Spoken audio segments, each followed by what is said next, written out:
Bien, intéressons-nous rapidement aux autres modes de colorimétrie qu'on trouve dans Photoshop. Le bitmap, c'est un format où vous avez du noir et du blanc pur simplement. Le niveau de gris, eh bien, on vient de le voir, c'est un mode où on n'a que du gris, 256 gris, et pas la possibilité de mettre la moindre couleur. Bon, ça s'adresse aux photos noir et blanc principalement, d'origine noir et blanc.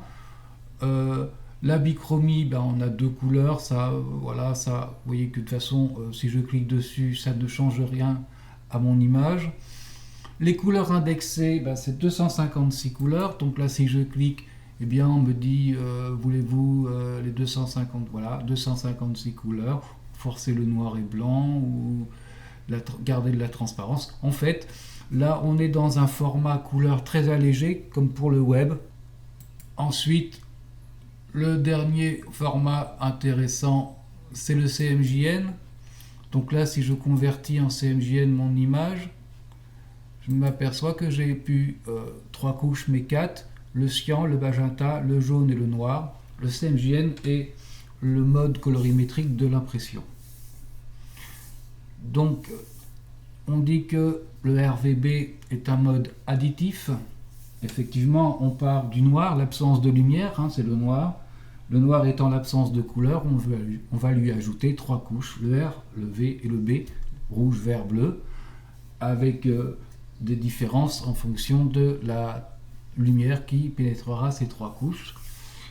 Au contraire, le mode CMJN est un mode soustractif, parce que là on est dans l'impression, donc on va partir de la feuille blanche.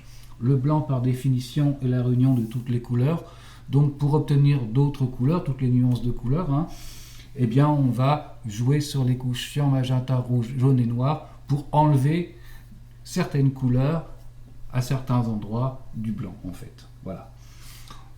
Pour finir, il nous reste deux autres modes, mais qui sont des modes assez particuliers. La couleur lab, qui est censée être la couleur, donner une couleur telle que les yeux la voient, donc qui passe en passant d'une machine à une autre, d'un support à un autre, on doit conserver ces couleurs. Ce sont des modes très particuliers. En plus, ce sont des modes qui après s'enregistrent dans des formats volumineux de Photoshop, hein, et pas en PSD. Et le mode multicouche. Bon, là, ça, ce sont des modes qui sont faits pour les professionnels et dans des cas très particuliers, donc sans grand intérêt pour nous dans l'immédiat. Si certaines personnes veulent ajouter des informations sur cela, eh bien ils sont les bienvenus. Voilà pour les modes colorimétriques.